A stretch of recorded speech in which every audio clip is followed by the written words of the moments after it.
നമുക്ക് വളരെ സിമ്പിളായിട്ടും അടിപൊളി ടേസ്റ്റിലും ഒരു ലഞ്ച് ഉണ്ടാക്കിയാലോ. ആദ്യം തന്നെ ഒരു കുക്കറിലേക്ക് കുറച്ച് വെളിച്ചെണ്ണ ഒഴിച്ചു കൊടുക്കുക. അതിലേക്ക് 1/2 സ്പൂൺ ചെറിയ ജീരകം, 1/2 സ്പൂൺ വലിയ ജീരകം, 1/2 സ്പൂൺ ഗരം മസാലയും ചേർത്തെടുക്കുക. ഒന്ന് മൂത്ത് വരുന്ന സമയത്ത് 1/2 സവോള നല്ല നൈസായിട്ട് അരിഞ്ഞത് അതും ഇതിലേക്കൊന്ന് ചേർത്ത് കൊടുക്കുക. ഇവിടെ നല്ല പൊളിന്ന് വഴറ്റി കൊടുക്കണം. ആ സവോളയൊക്കെ നല്ലോണം വെന്ത് നല്ല പൊളിന്ന് വയന്ന് കിട്ടണം. അതിനുശേഷം അതിലേക്ക് ഞാൻ ചേർത്ത് കൊടുക്കുന്നത് ക്യാരറ്റും പച്ചമുളകാണ്. നിങ്ങൾക്ക് ക്യാരറ്റിൻ്റെ പകരം കോളിഫ്ലവറോ അല്ലെങ്കിൽ ബീൻസോ ചേർത്ത് കൊടുക്കാം. ഇവിടെ നല്ല പോലെ ഒന്നും കൂടി ഒന്ന് ഇളക്കി കൊടുക്കുക.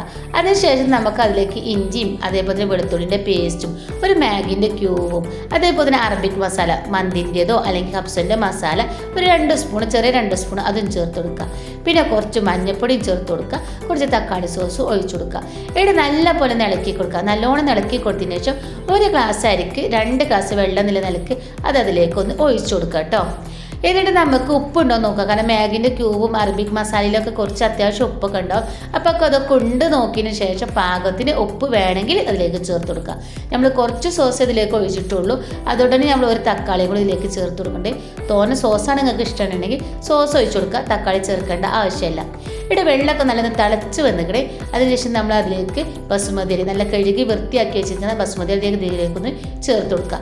നല്ല പോലെ ഒന്ന് ഇളക്കി കൊടുക്കുക. അടിയിലൊന്ന് പിടിക്കാതിരിക്കാനും വേണ്ടിയിട്ട് നല്ല പോലെ ഒന്ന് ഇളക്കി കൊടുക്കുകയാണ്.